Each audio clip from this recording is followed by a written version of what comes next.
The Suprim lineup from MSI is the most expensive version of their GPU, topped only by the liquid version. It has great build quality, cool RGB and slightly improved performance, but is it really worth the additional cost? Today we're going to find out. Let's start with performance. Since this is a 4090, you probably already know what to expect, high FPS even in 4K. In Assassin's Creed Valhalla at 1080p we get an average of 196 FPS, at 1440p the average is 167, and when jumping to 4K the average FPS drops to 116. All with highest graphics preset. In Red Dead Redemption 2 at 1080p we get an average of 214 FPS, at 1440p the average is 194, and at 4K it drops to 139 FPS using the favor quality preset. In Cyberpunk 2077 with max preset including ray tracing, at 1080p we get average 110 FPS, at 1440p the average is at 79, and when we move to 4K it drops to 48. Again, this is without any upscaling technology enabled. In Modern Warfare 2022 at 1080p we get 289 FPS on average, at 1440p the average is at 241, and when bumping the resolution to 4K it's at 164, which means you could utilize 4K 144Hz monitors efficiently. Finally, in Unigine Heaven at 1080p we get 9156 points, at 1440p it's 6475 points, and at 4K it's 2869 points. Inside of the box, which also screams premium at you while opening, you will find the GPU adapter cable for classic PSU without ATX 3.0 support, mousepad and a GPU support bracket. The support bracket is really useful as the GPU is pretty heavy due to the amount of metal elements used.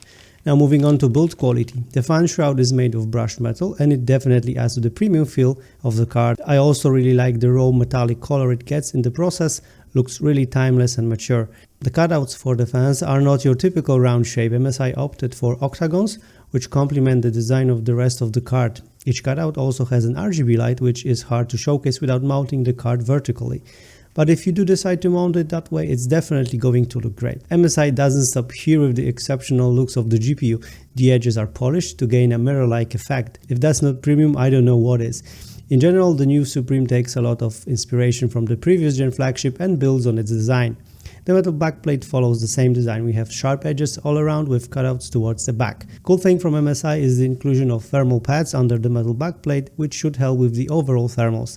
We also get a diamond-shaped logo which is illuminated by the RGB. Talking about thermals, the GPU uses triple fan cooling design coupled with vapor chamber. Included fans are MSI's Torx Fan 5.0, which are supposedly better than the previous gen and the best so far from MSI. Apparently they increased the airflow by 23% when compared to actual fans. In practice the card stays pretty cool even at 4K 144Hz gaming, which really puts it through its paces. I have never seen the card go above 67-69 degrees, which is a really safe spot for modern GPUs.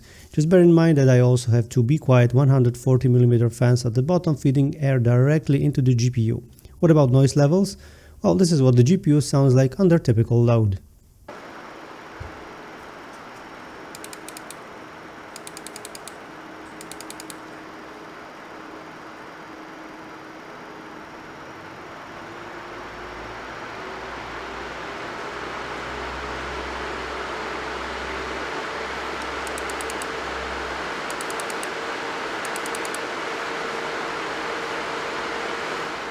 When it comes to noise, there's one thing you need to be aware of, and it's coil whine. And that's a bit of a surprise, as MSI boasts on their website that they are using high efficiency carbonyl inductors which supposedly help with noise levels and current parameters. Either way, this GPU has coil whine. Just listen to this.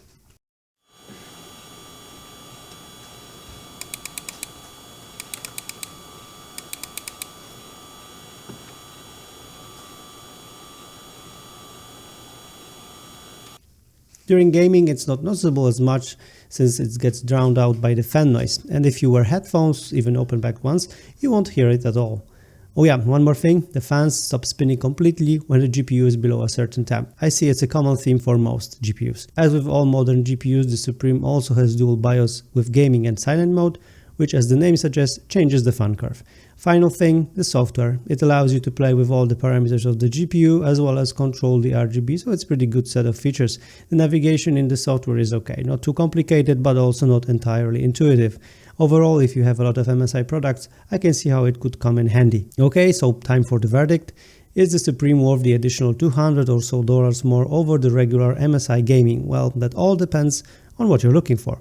It's all about the premium feel with this card. The metal plates, the brushed front, the subtle yet stylish RGB with Suprim logo at the front. Everything is just very well designed, and the design lays at the forefront of this GPU. I really do think that, taking into account all of the other 4090s out there, Suprim, in my opinion, takes the lead when it comes to looks. If, however, you only care about performance and don't care much about looks and want to get the best value for money, skip the Suprim. And that's it for today. Thank you so much for watching till the end. I'm Laserk, and I'll see you soon.